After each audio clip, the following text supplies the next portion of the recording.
Hey everyone, TimaeuSS, and welcome to another Honkai Star Rail video. Yes, Sparkle has been making waves, as you can see. The CM bros love her so much. She is absolutely insane, and she is hailed as the Tier 0 support that has finally cemented the support meta along with Runmei, and of course Bronya not far too behind. And the crazy part is, the February revenue from CN has exploded. It's a 100% increase from the January revenue, and of course Sparkle plays a pretty big role. And not to mention, for Pride One, Sparkle has been so damn impressive and meta defining that they actually moved up Dang Han as well as Jing Yuan up a tier. That's right, if you look at the changelog that was just released, right, for the 1st of March 2024, in Bibitu Lune and Jing Yuan has both increased in terms of their ranking, and this is, yes, Sparkle, Sparkle. The SP gain from Sparkle and all of the buffs she provides are just so damn good for these two hyper carries that yes, the tier 0 S plus tier Sparkle moved both of them up. So how do you build Sparkle? Of course, always make sure you check out the Pride One guides. They're really hardworking people, and they put a lot of the information out. But basically, we'll go over the build. There's two ways: -1 speed Sparkle and hyperspeed, very reminiscent of Bronya. And speaking of Bronya, if you take a look at the difference, because I know a lot of you might have E0 or even higher out along Bronya. So how does she fare? I personally think Bronya will not be out, right? I currently run a Sparkle Bronya dual comp with a hyper carry Dang Han. It's just so broken because my runmate is elsewhere with Black Swan and Kafka. They're the team legs for days with Woho. But Bronya plus Sparkle and that team, I absolutely love it. So in terms of the buff breakdown, Sparkle for quantum damage dealers is going to be slightly ahead versus Bronya, but for non-quantum damage dealers, of course, Bronya is slightly edging out on top. But the key point of this is Bronya is SP negative, right, at E0, but Sparkle is actually SP positive. As a support that is SP positive, this is huge. The amount of buffs she's able to provide on top of being SP positive, and this is why we saw she's absolutely deserving of S plus tier, moving both of these hyper carries up a tier, right? So this is really good. So if you have both, congratulations. If you run both on the same team, you'll see your hyper carries just take infinite amount of turns and how strong they are. It's absolutely crazy. You can even run a 0 speed hyper carry and just Bronya push, Sparkle push, Bronya push, Sparkle push. Oh my god, it's ridiculous. But yes, the pros of Sparkle is absolutely insane offensive buffs, and also the action advance on top of that. I think 50% is more than reasonable because with how overloaded the kit is. Imagine if it's also 100%, it's just straight up a much better Bronya. But completely SP positive despite, you know, all of her skill usage and all that, and making sure that she is future proof, because SP generation is always a mechanic that will be very useful even along the future.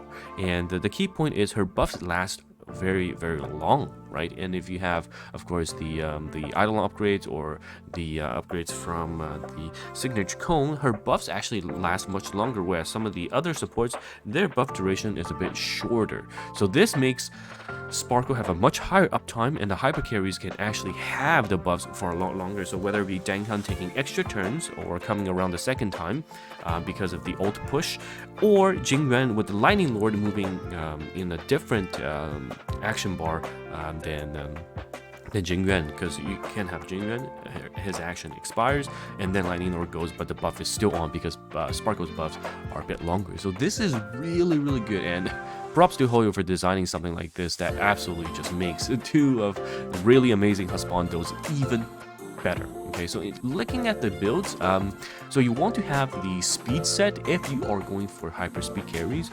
You can do super fast. Like I said, you can do -1 speed Sparkle or hyper speed Sparkle depending on your gear, right? And then if you run this set, if you're running the -1 speed, you pretty much get a lot of the speed already, so you don't have to worry about substats at all much. But if you are going for the hyper speed, of course you want to stack as much speed as you want. And the best planetary set is always the Broken Keel. The Broken Keel is just so fantastic, along with the crit damage buff for a lot of the hyper carries. Most of the support will be running it, unless it's some really energy hungry unit that needs energy rope, which in this case Sparkle will have on top, right? Energy regen rope on top of energy regen, but she's fine with that. So now for the body, yes, you want to build crit damage, and the recommended endgame stat is 190 to about 210 crit damage, and this provides a lot of buffs for your hyper carry. So crit damage, body, speed, HP, and defense in terms of the other slots. So in terms of survivability, she is slightly lower than the other carries, other supports. Just because for the body piece you have to run crit damage, but overall it's still alright. It's still alright now. In terms of the end game stats, 4,000 to 4.5 HP with 1,000 defense is decent. I mean, if you have support such as Fushan or Locha, it's gonna be a-okay, right? And then speed, 1 to 2 speed slower if you're doing the -1 speed, 160 plus if you're doing hyper speed. Sparkle, don't sacrifice too much, okay? Don't sacrifice too much in terms of survivability, because you don't want her to die. In terms of light cones, there are a couple other choices. Of course, signature slot is going to be S1, right? Signature slot is going to be S1 for our own Lycone. But Bronia's Lycone, the one that you can pick up from the store with exchanging currencies, is also viable. That's right, these two cones, just like how they are the best day supports alongside Rame, are also viable as well. Now, going back, let's take a look at the CM Bros. They have very similar build styles, and again, they are essentially saying that she is absolutely bunkers, and we will take a look at their Lycone choices, and their Lycone choices are going to be quite similar. And there's also actually an insane amount of build that I'm going to mention very quickly. These Lycones stack. Okay, these Lycones stack. So if you have a hyper carry with 3 copies of these Lycones, you're gonna get insane amounts of crit rate and insane amounts of crit damage. Okay, really crazy. Like this.